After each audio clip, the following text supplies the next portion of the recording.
الحمد لله الذي خلق الأرض والسماوات والصلاة والسلام على صاحب الفضل والشفاعات وعلى الحسين ورفقائه الذين فازوا بالشهادات.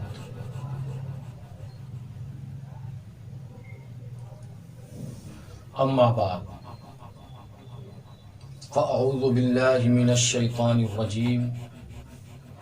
بسم الله الرحمن الرحيم. وَلَنَبْلُوَنَّكُمْ بِشَيْءٍ مِّنَ الْخَوْفِ وَالْجُوعِ وَنَقْصٍ مِّنَ الْأَمْوَالِ وَالْأَنفُسِ وَالثَّمَرَاتِ وَبَشِّرِ الصَّابِرِينَ الَّذِينَ إِذَا أَصَابَتْهُم مُّصِيبَةٌ قَالُوا إِنَّا لِلَّهِ وَإِنَّا إِلَيْهِ رَاجِعُونَ أُولَٰئِكَ عَلَيْهِمْ صَلَوَاتٌ مِّن رَّبِّهِمْ وَرَحْمَةٌ وَأُولَٰئِكَ هُمُ الْمُهْتَدُونَ. صدق اللہ. قال النبی صلی اللہ تعالی علیہ وسلم: حسین منی وأنا من الحسین.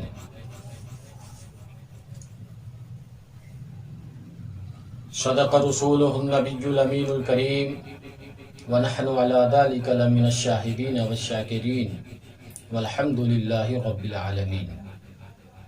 انتہائی ادب و احترام کے ساتھ بارگاہ رسالت مآب علیہ الصلاۃ والتسلیم میں ہدیہ درود و سلام پیش کرنے کی سعادتیں اور برکتیں حاصل کر لیں. اللہم صلی علی سیدنا مولانا محمد معدن الجود والکرم منبع العلم والحلم والحکم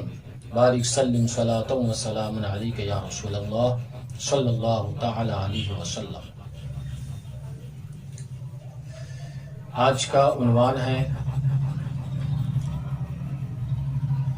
9ویں محرم الحرام شریف اور حسین اعظم رضی اللہ تعالی عنہ کا ایک خواب. تلاوت کردہ آیت کریمہ اور حدیث پاک ان دونوں کے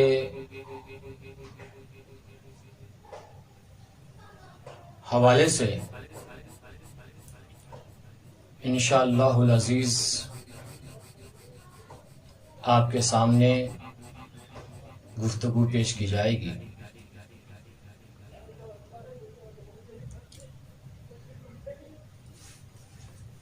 آیت کریمہ کا جو معنی اور مطلب ہے اس پوری آیت کریمہ کا مصداق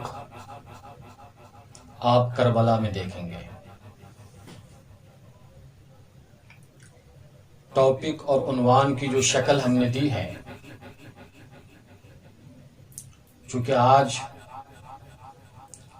9 محرم الحرام شریف ہے تو عنوان بنا 9 محرم الحرام شریف اور حسین اعظم کا ایک خواب.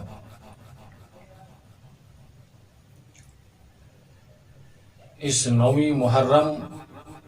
اس خواب تک پہنچنے سے پہلے آپ کی معلومات میں اضافے کے لیے یہ بات عرض کر دیں کہ حسین پاک کا قافلہ میدان کربلا میں کب پہنچا، کس دن پہنچا، کس تاریخ کو پہنچا. یوں تو سفر بہت پہلے سے آپ کا ہو چکا تھا. 3 ذوی الحجہ 7 ہجری کو ہی مکۃ المکرمہ شریف سے آپ کا سفر شروع ہو چکا تھا.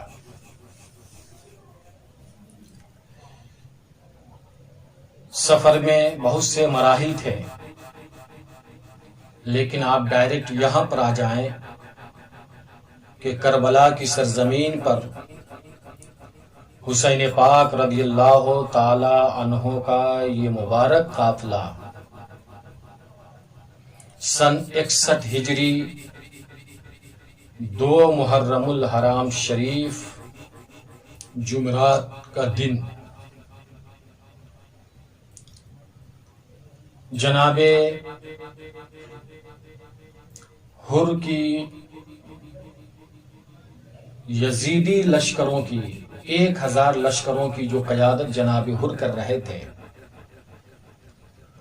حسین اعظم کے ساتھ وہ لشکر اور حر بہت پہلے ہی سے تھے۔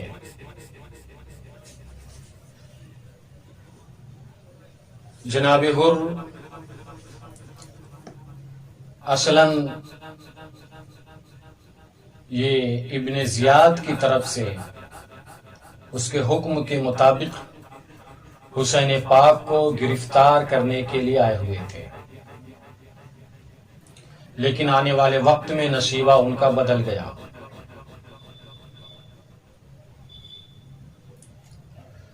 حاصل یہ ہے کہ 2 محرم الحرام شریف کو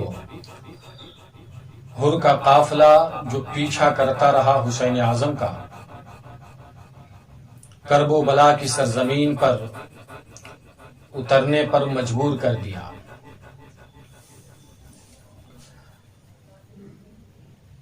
اور مجبور کیا کر دیا کہ یہ جانیں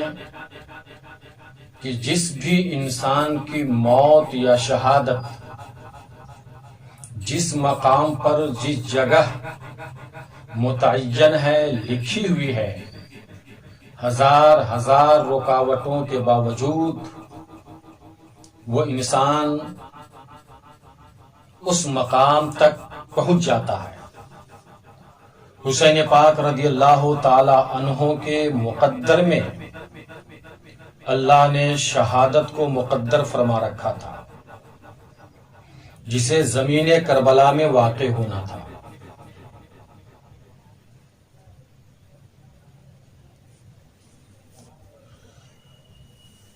دو محرم الحرام شریف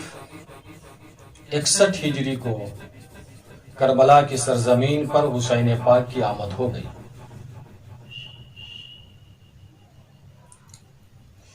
اس کی اطلاع حر چونکہ اپنے لشکر کا قائد تھا، تو اس نے یہ اطلاع ابن زیاد کو دی۔ ابن زیاد کو جو اطلاع ملی، ہم یہ تھوڑی تفصیل اس لیے کر رہے ہیں ابھی کہ 9 محرم الحرام شریف کو ہمارے اور آپ کے امام نے جو خواب دیکھا، اس خواب کے سمجھنے میں آسانی پیدا ہوگی۔ یہاں سے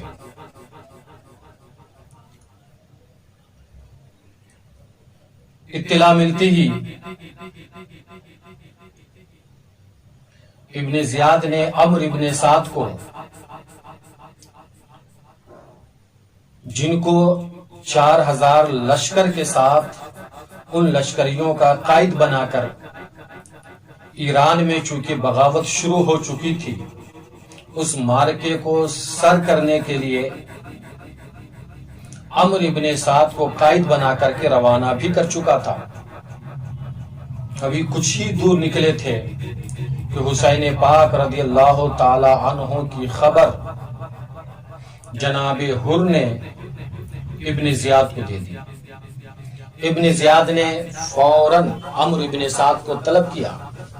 اور کہا اب ایران نہیں جانا ہے، بلکہ اب آپ کو ان لشکریوں کے ساتھ کربلا جانا ہے۔ جناب عمرو ابن سعد چونکہ اس صحابی کے شہزادے تھے، جناب سعد ابن وقاص رضی اللہ تعالی عنہ کے بیٹے، حضرت سعد ابن وقاص رضی اللہ تعالی عنہ یہ وہ صحابی رسول ہیں جن کو عشرۂ مبشرہ میں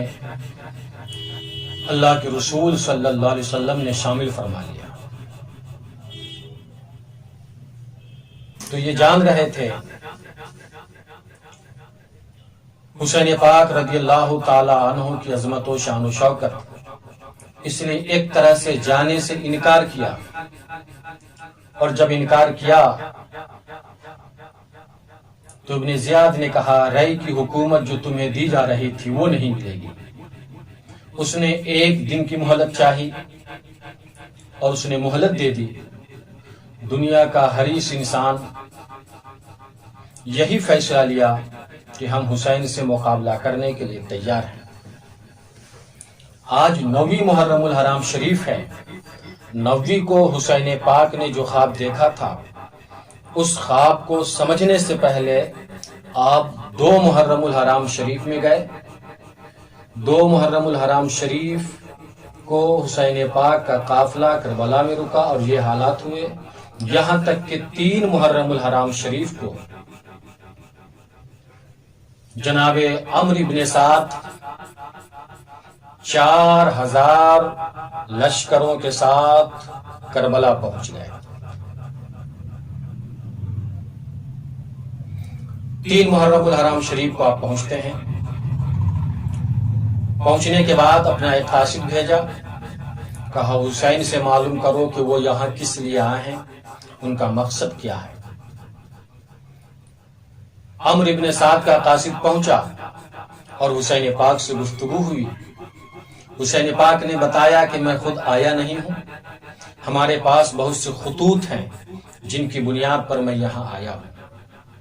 اور اگر میرا آنا آپ کو پسند نہیں ہے تو مجھے اجازت دے، میں جہاں سے آیا ہوں وہی واپس جاؤں۔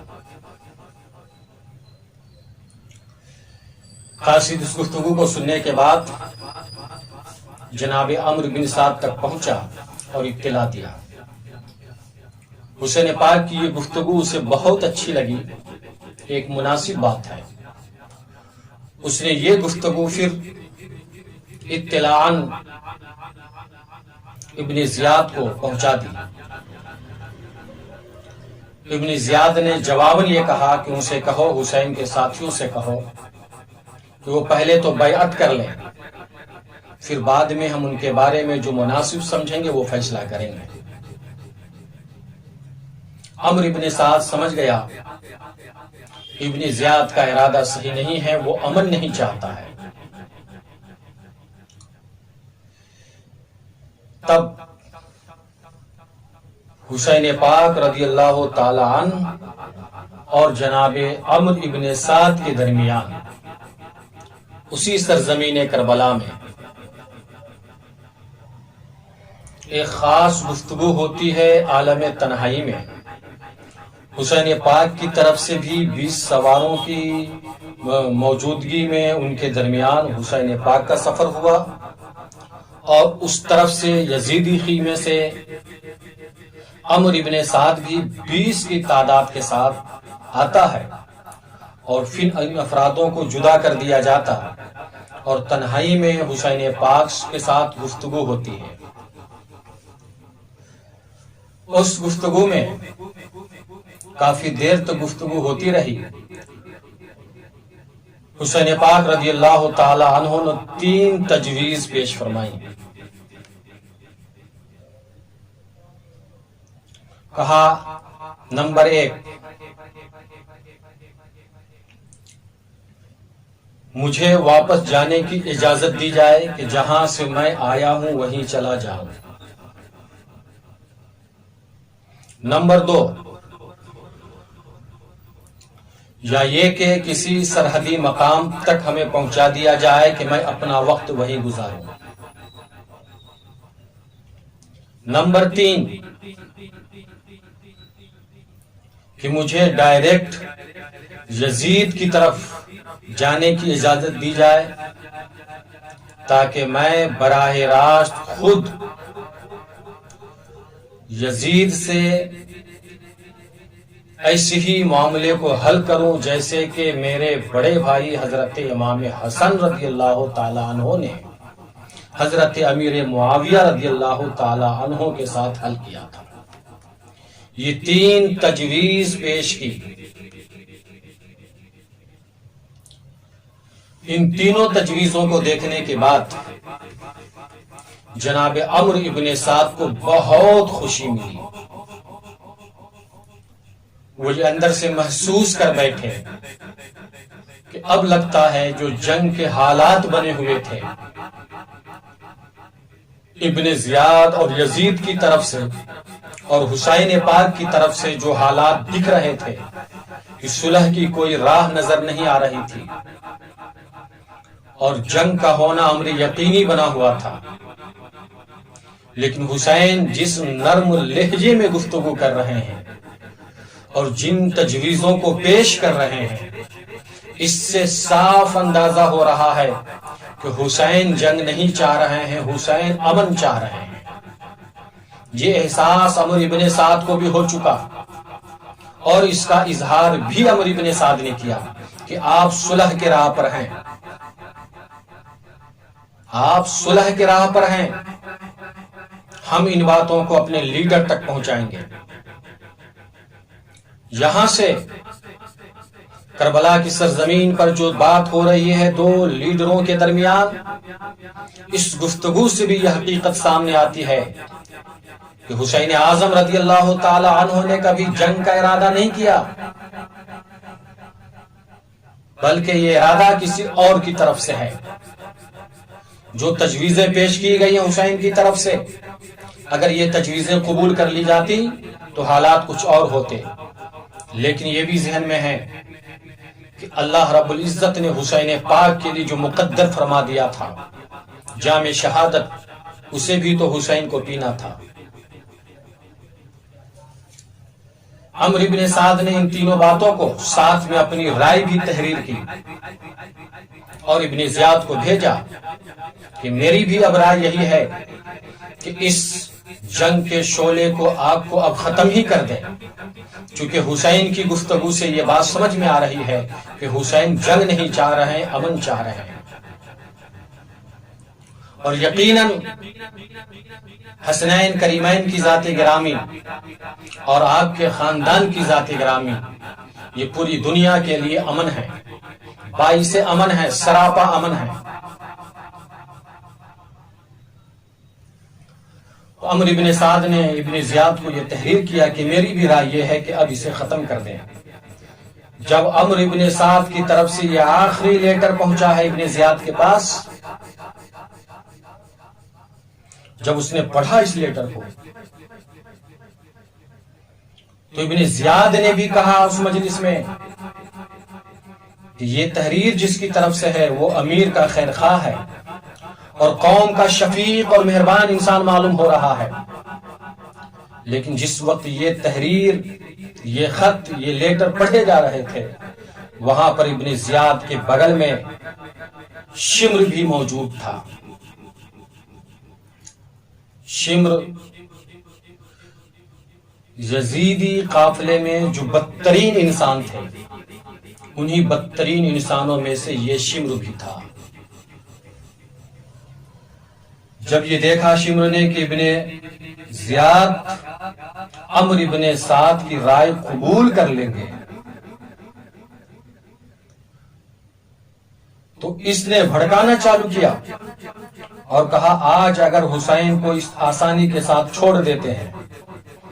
تو آپ کی بزدلی سمجھی جائے گی اور حسین کی کامیابی سمجھی جائے گی. اور مجھے تو یہ لگتا ہے کہ عمرو ابن سعد نے، جیسا کہ خبر مل رہی ہے کربلا سے کہ حسین پاک اور عمرو ابن سعد کے درمیان راتوں رات باتیں ہو رہی ہیں، قافلے والے یہ خبر دے رہے ہیں، یزیدی خیمے سے یہ بات اٹھ کر کے آئی ہوئی ہے کہ حسین کے درمیان اور عمرو ابن سعد کے درمیان باتیں ہو رہی ہیں. مجھے شبہ ہے، شک ہے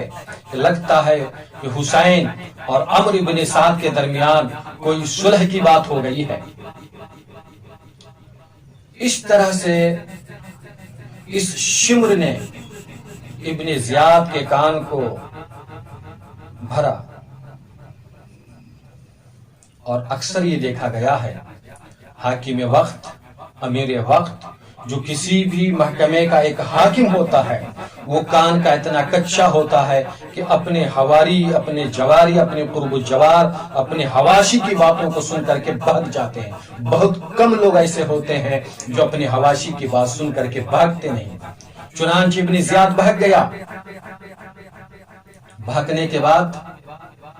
اس نے آخری تحریر کربلا کی سرزمین پر تحریری صورت میں جو سوال و جواب کی شکلیں چل رہی تھی، اس میں آخری تحریر ابن زیاد کی طرف سے جا رہی ہیں، اور اس تحریر کو لے کر کے کون چلا ہے؟ شمر چلا۔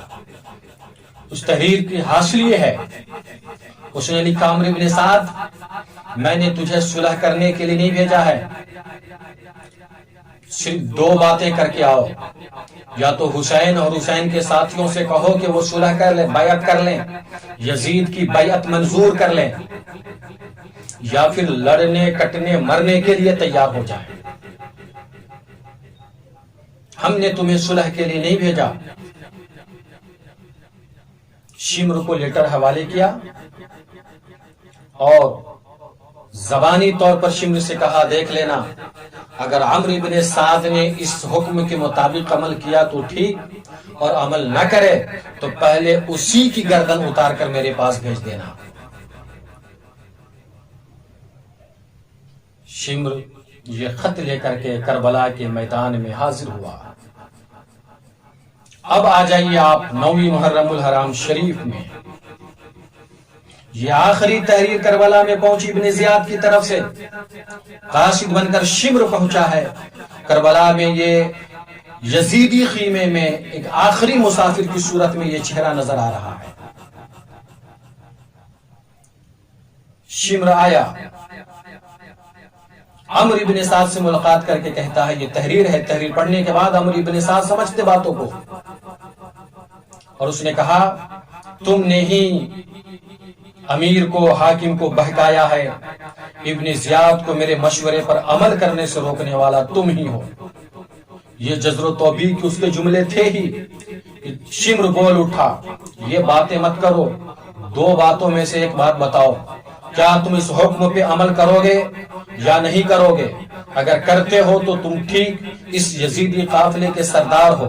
اور اگر تم عمل نہیں کرو گے تو اس قافلے کے تم سردار نہیں، اب سرداری اور قیادت میرے طرف سے ہوگی، تم معزول کر دیے جاتے ہو۔ اب بتاؤ، تم فیصلہ کرو کہ تم اس یزیدی خیمے کی سرداری کرو گے، قیادت کرو گے، یا میں کروں گا۔ جناب عمرو بھی دنیا کے حریص ہو چکے، پھر سے دنیا میں رائے کی حکومت کی لالچ کے چکر میں اس نے فیصلہ کیا کہ میں تمہیں یہ موقع نہیں دے سکتا، اس پورے 22,000 لشکر جرار کی قیادت تم کرو، یہ مجھے منظور نہیں، اور تم آ جا کر کے یہ صحرا لینا چاہتے ہو۔ میں 3 محرم الحرام شریف سے یہاں پر موجود ہوں اور سارے مسائل کو ڈیل کر رہا ہوں، آج صحرا پہننے کے لیے تم آ گئے ہو، یہ کبھی نہیں ہو سکتا ہے، اس مارکے کو میں ہی طے کروں گا۔ یہ عمرو ابن سعد اور شمر کے درمیان گفتگو ہوئی، اور شام کا وقت ہوا۔ اب آپ دیکھیں حسین پاک رضی اللہ تعالی عنہ کا یہ خواب۔ اب یہ گفتگو یہیں پہ روک دیں، دونوں کے درمیان باتیں ہوئی۔ عمرو ابن سعد نے کہا، قیادت تو میں ہی کروں گا، اس پورے قافلے کی سرداری میں کروں گا۔ حضرت حسین پاک رضی اللہ تعالی عنہ،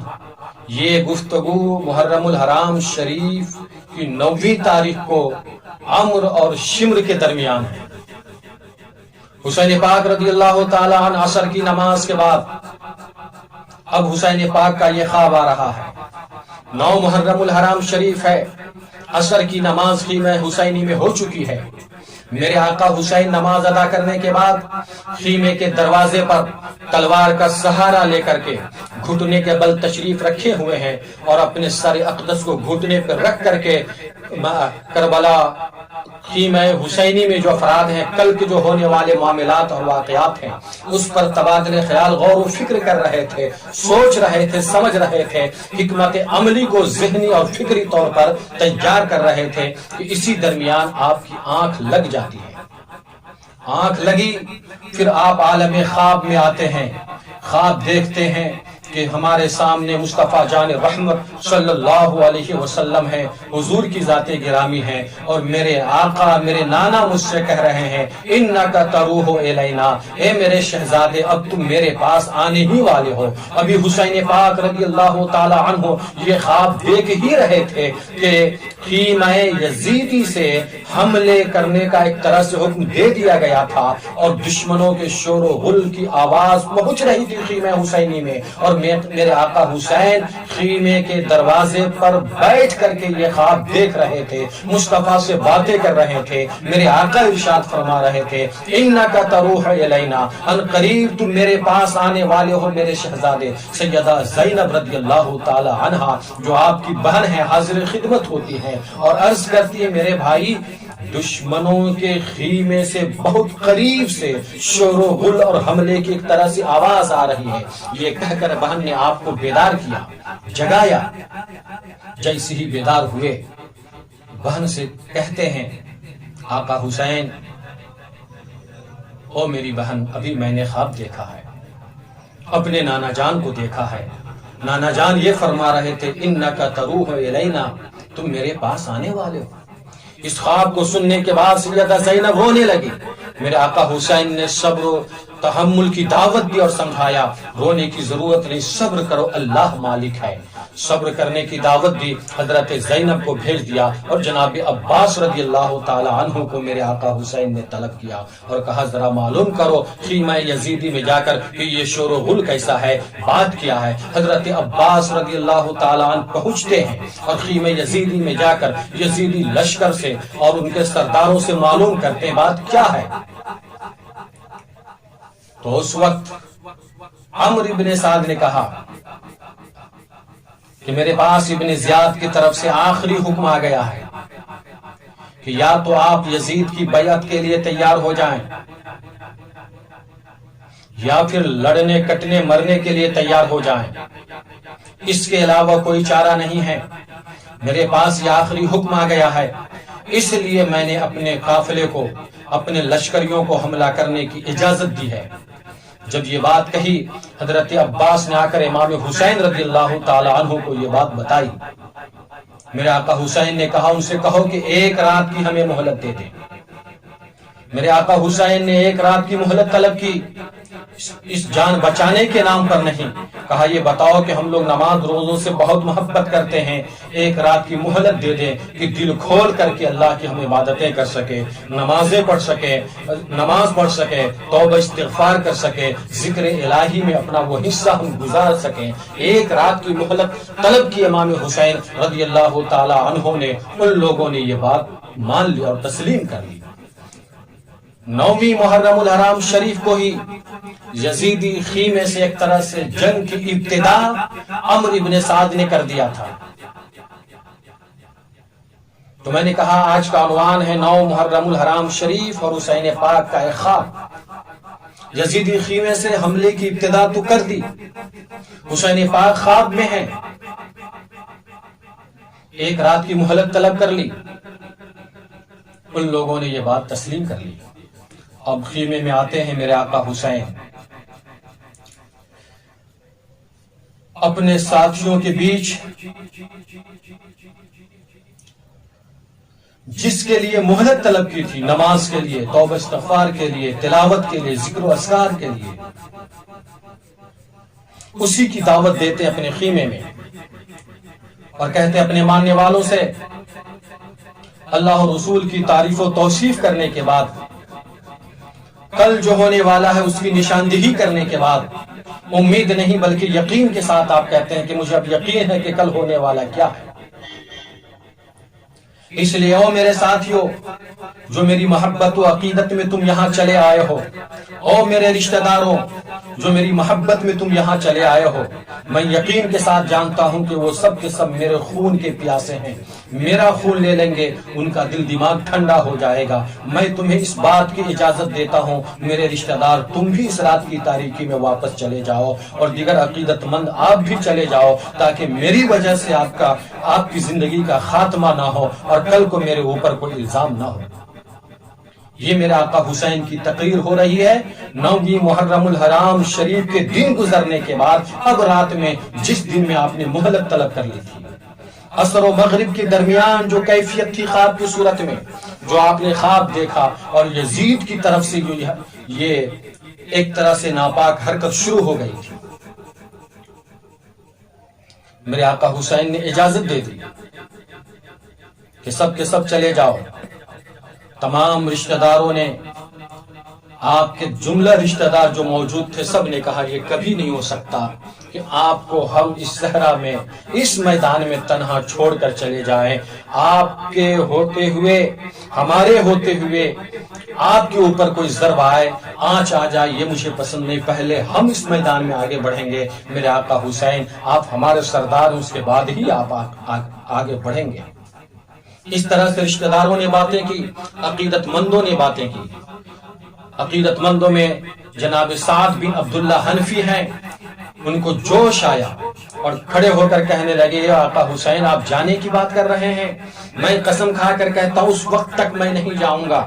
جبکہ مجھے یہ معلوم ہو جائے کہ میں ایک بار نہیں، 2 بار نہیں، بلکہ 70 مرتبہ اس میدان میں مارا جاؤں، زندہ کیا جاؤں، پھر زندگی کے حالت میں، حالت حیات میں جلایا جاؤں، میری راکھ اڑا بھی دی جائے، پھر بھی میں آپ کا ساتھ نہیں چھوڑ سکتا۔ ایسی ایک عقیدت مند جناب زہیر بن قین نے کہا تھا، اے میرے آقا حسین آپ چھوڑ کر جانے کی بات کر رہے ہیں، ہم آپ کا ساتھ چھوڑ دیں، ایک بار نہیں 1000 بار بھی اگر زہیر بن قین کے ساتھ ایسا ہوا،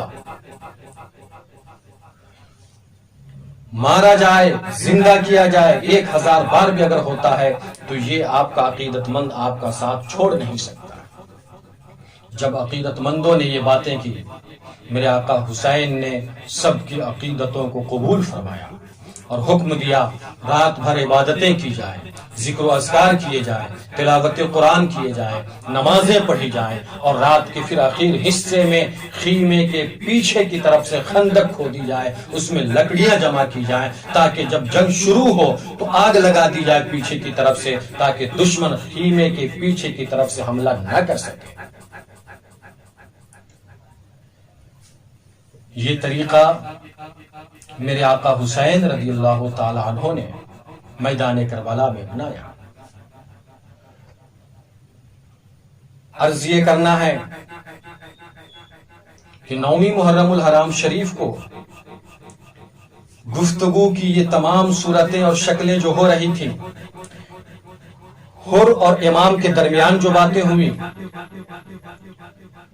عمرو بن سعد اور امام حسین کے درمیان جو باتیں ہوئی، ان تمام تحریرات اور گفتگو سے یہ بات کھل کر کے سامنے آ گئی کہ آقا حسین نے جنگ کی کبھی ابتدا بھی نہیں کی اور جنگ کی آپ نے خواہش بھی نہیں کی، بلکہ اس سارے معاملات میں یزیدیوں کی طرف سے پیش قدمی رہی۔ اور ایسے ماحول میں بھی میرے آقا حسین نے جو آخری رات کی مہلت طلب کی تھی، تو اس رات میں آپ غم میں نہیں بلکہ ذکر و اذکار میں اللہ و رسول کی رضا میں مصروف ہیں اور سب کو مصروف کیے ہوئے ہیں۔ یہ ذہن دے رہے ہیں میرے آقا حسین، اے میرے چاہنے والوں، غلام حسین، غلام حسن و حسین، سیدہ فاطمہ زہرا رضی اللہ تعالی عنہا اور دیگر اہل خانہ کے ماننے والوں، میں تمہیں یہ پیغام دے رہا ہوں کہ مصیبت کی اس گھڑی میں جہاں یہ یقین ہو چکا ہے کہ کل ہمیں جام شہادت نوش کرنا ہے، اس کے باوجود میں عبادت الہی میں مصروف ہوں، اہل خانہ کو عبادت میں مصروف کر رہا ہوں، تمہیں یہ پیغام دے رہا ہوں، حالات تمہارے جو بھی ہو، چاہے وہ سفر کے حالات ہوں یا حضر کے حالات ہوں، امن کے حالات ہوں یا جنگ کے حالات ہوں، صلح کے حالات ہوں یا عدم صلح کے حالات ہوں، ہر حالات میں تمہارے لیے ضروری اور مناسب ہے کہ احکام خداوندی پر پرزور طریقے پر عمل کرنا اور جو دین میرے نانا جان نے تجھے عطا کیا ہے اس دین کے مطابق زندگی گزارنی۔ 9ویں محرم الحرام شریف کو یہ آخری رات کی صورت میں مہلت لے کر کے اور عبادت کر کے عبادت کی اہمیت کو مزید آپ نے اجاگر فرمایا ہے۔ تو 9ویں تک یہ باتیں ہو گئی، یہ ساری تیاریاں ہو گئی، رات میں یہ سارے عمل کیے جا رہے ہیں۔ اب وہ آیت کریمہ جو خطبے کے بعد پڑھی گئی ہے اس کا پورا ترجمہ عملی اور مجسم صورت میں دیکھیں گے کربلا کے میدان میں، کہ جو قرآن یوں کہتا وَلَنَبْلُوَنَّكُمْ بِشَيْءٍ مِّنَ الْخَوْفِ، ہم ضرور آپ کو آزمائیں گے، تم لوگوں کو آزمائیں گے، بِشَيْءٍ مِّنَ الْخَوْفِ، کچھ خوف سے، بِشَيْءٍ مِّنَ الْخَوْفِ وَالْجُوعِ وَنَقْصٍ مِّنَ الْأَمْوَالِ، کچھ خوف سے، کچھ بھوک سے، نقص من الاموال، مال و دولت، پھل فروٹ، باغات کی کمی سے، سارے معانی اور مطالب کربلا کے میدان میں نظر آ رہے ہیں۔ بظاہر تعداد کی جو کثرت تھی اس طرف، اس سے ظاہری اعتبار سے بظاہر خوف دکھ رہا ہے، لیکن حسین پاک رضی اللہ تعالی عنہ کے دل دماغ میں کوئی خوف نہیں، اس لیے کہ آپ کے ساتھ وہ ایمانی طاقت و قوت پہلے سے موجود تھی۔ لیکن بظاہری اسباب و علل کے اعتبار سے آزمایا جا رہا ہے اور حسین ہر آزمائش میں کامیاب ہوتے جا رہے ہیں۔ 7 محرم الحرام شریف کو نہر فرات پر پابندی لگائی گئی تھی اور 3 دن کے بھوکے پیاسے رہ گئے، 3 دن تک اس نہر فرات سے پانی نہیں پیا۔ تو یہ خوف، جو نقص الاموال والانفس والثمرات، یہ تمام جو معنی اور مطلب ہے کہ جان کی کمی سے، پھل کی کمی سے، بھوک دے کر کے، خوف دلا کر کے ہر طرح کی آپ کی آزمائش کی جائے گی۔ جب تم لوگ ان آزمائشوں میں کامیاب ہو جاؤ گے اور یوں کہو گے انا للہ و انا الیہ راجعون، تو یاد رکھو اولئک علیہم صلوات من ربہم ورحمہ واولئک هم المہتدون، ایسے ہی لوگوں پر اللہ کی خاص رحمتیں ہیں اور یہی لوگ حقیقی معنوں میں ہدایت یافتہ ہیں اور یہی ہدایت دینے کے قابل ہیں۔ یہ پورا معنی مطلب اس آیت کریمہ کی ایک طرح سے مصداق اگر دیکھیں تو یہ شہیدان کربلا بنتے ہوئے نظر آتے ہیں۔ اور آیت کریمہ کے ساتھ جو حدیث پڑھی گئی، حسین منی و انا من الحسین، حسین مجھ سے ہے اور میں حسین سے ہوں، اس مطلب کو کربلا کی سرزمین پر میرے آقا حسین نے، میرے آقا حضور پاک صلی اللہ علیہ وسلم نے حسین اعظم رضی اللہ تعالی عنہ کے ساتھ عالم خواب میں بھی دکھایا، کہ جو یہ میرے آقا نے ارشاد فرمایا تھا حسین منی و انا من الحسین، حسین مجھ سے ہے اور میں حسین سے ہوں، یعنی یہ قرب کو بتایا تھا، وہ اتحاد کو بتایا تھا میرے آقا نے، کہ مطلب یہ ہے کہ اگر حسین سے دشمنی کی جا رہی ہے تو وہ دشمنی مجھ سے ہے، حسین سے محبت کی جا رہی ہے تو وہ محبت مجھ سے ہے، اگر ذکر حسین کوئی کر رہا ہے تو وہ میرا ذکر کر رہا ہے، اگر کوئی حسین سے عداوت کر رہا ہے تو وہ مجھ سے عداوت کر رہا ہے، اگر کوئی حسین کو چاہ رہا ہے تو وہ مجھ کو چاہ رہا ہے، اگر کوئی حسین سے لگاؤ رکھ رہا ہے تو وہ مجھ سے لگاؤ رکھ رہا ہے، اگر کوئی حسین سے عقیدت رکھ رہا ہے تو وہ مجھ سے عقیدت رکھ رہا ہے۔ اس معنی مطلب قرب کو، اس تعلق کو میرے آقا نے کربلا کی سرزمین پر 9ویں تاریخ کو بھی دکھایا اور بتایا اے لوگوں دیکھو میں اپنے نواسے کے ساتھ ابھی بھی جدا نہیں ہوں، کربلا کی 9ویں تاریخ ہے، میدان کربلا ہے، میرا یہ شہزادہ نواسا کربلا میں عصر کے بعد اپنے خیمے میں بیٹھا ہوا ہے، خیمے کے دروازے پر۔ ایسا نہیں ہے کہ تم سب کا نبی اپنے نواسے سے جدا ہو گیا ہے، بلکہ اب عالم خواب میں آ کر کے تیرا نبی اور اپنے نواسے کا نانا خواب میں آ کر کے اس بات کی بشارت و خوشخبری دے رہے ہیں میرے آقا، انکا تروح الینا، اے میرے شہزادے اب فکر کرنے کی ضرورت نہیں ہے، اب ٹینشن لینے کی ضرورت نہیں ہے، اب اس عالم فانی سے تمہیں جدا ہونا ہے اور جام شہادت نوش کرنا ہے، پھر کوثر و تسلیم ہے اور دست نبوت ہے، تم رہو گے اور ہم رہیں گے، اور پھر عالم آخرت کی جو حکومت ہے، بادشاہی ہے، وہاں پر تیرے نانا کی ہے اور تمہاری حکومت ہوگی کہ جنت میں سارے نوجوانوں کے سردار تم ہی ہو۔ تو اس قرب و تعلق کو میرے آقا نے حیات ظاہری میں اپنے شہزادوں کے ساتھ جو دکھایا، جو اپنے کاندھے پہ بیٹھا کر حالت نماز میں پشت انور پہ بیٹھا کر سوار کروا کر کے لعاب حسن لعاب حسین کو چوس کر کے جو ایک تعلق کو، ایک قرب کو، ایک لگاؤ کو، ایک مودت کو، ایک محبت کو میرے آقا حسین کے بارے میں بتایا ہے میرے آقا نے، اس تعلق کو کربلا کی زمین پر 9ویں تاریخ کو عالم خواب میں آ کر کے میرے آقا نے دکھایا۔ پتا چلا کہ کربلا کی سرزمین پر جو یہ جنگ تھی وہ یا ڈائریکٹ کہہ سکتے ہیں آپ، یہ ڈائریکٹ جنگ حضور سے کی جا رہی تھی، گویا کہ یہ مقابلہ حسین سے بظاہر حسین سے مقابلہ دکھ رہا تھا، لیکن یہ مقابلہ وہ حضور سے کر رہے تھے، اس لیے کہ میرے آقا صلی اللہ علیہ وسلم کے فرمان کے مطابق کہ ذکر حسین یہ میرا ذکر ہوتا ہے، حسین سے محبت اگر ہے تو وہ مجھ سے محبت ہے، حسین سے اگر جنگ ہے تو وہ مجھ سے جنگ ہے۔ کربلا میں حسین سے جنگ کی جا رہی ہے، کربلا میں حسین کو ستایا جا رہا ہے، کربلا میں حسین کے پانی بند کیا جا رہا ہے، اس کا مطلب یہ ہے کہ یہ جنگ حضور سے کر رہے ہیں، اور جو لوگ جنگ نبی سے کریں گے، حضور سے کریں گے، وہ اپنے انجام کو سمجھ سکتے ہیں۔ حسین منی و انا من الحسین، حسین مجھ سے ہے اور میں حسین سے ہوں۔ تو عالم سفر میں بھی میرے آقا ہیں، الگ الگ مقام پر، الگ الگ نوعیت میں، اور کربلا کی سرزمین پر جو 2 تاریخ کو میرے آقا حسین نے قدم رکھا تھا، اور 9ویں محرم الحرام شریف تک جو مسائل و معاملات ہوئے، اس درمیان بھی میرے آقا سے جو حسین پاک کی گفتگو ہے، 9ویں تاریخ کو جو گفتگو ہوئی عالم خواب میں، وہ آج کی گفتگو میں ہے۔ اور پھر میرے آقا حسین کی اس میدان کربلا میں حضور علیہ الصلوۃ والتسلیم کی آمد 10ویں محرم الحرام شریف کو بھی میرے آقا کی آمد ہو رہی ہے۔ اس آمد کو انشاءاللہ اور اس گفتگو کو 10ویں محرم الحرام شریف کے بیان کے حوالے سے آپ سماعت کریں گے۔ آج کی گفتگو یہیں پہ مکمل کی جا رہی ہے۔ جو کچھ بیان ہوا، ضرورت یہ ہے کہ کردار حسین اور پیغام حسین کو لیا جائے، اس کے مطابق عمل کریں تو یہاں اور وہاں دونوں مقام کی زندگی خوشگوار ہو جائے گی، اور اگر عمل نہیں کرتے ہیں تو دونوں مقام کے لیے تباہی و بربادی ہے۔ استغفر اللہ ربی من کل ذنب اذنبته واتوب الیہ وما توفیقی الا باللہ۔ السلام علیکم ورحمۃ اللہ۔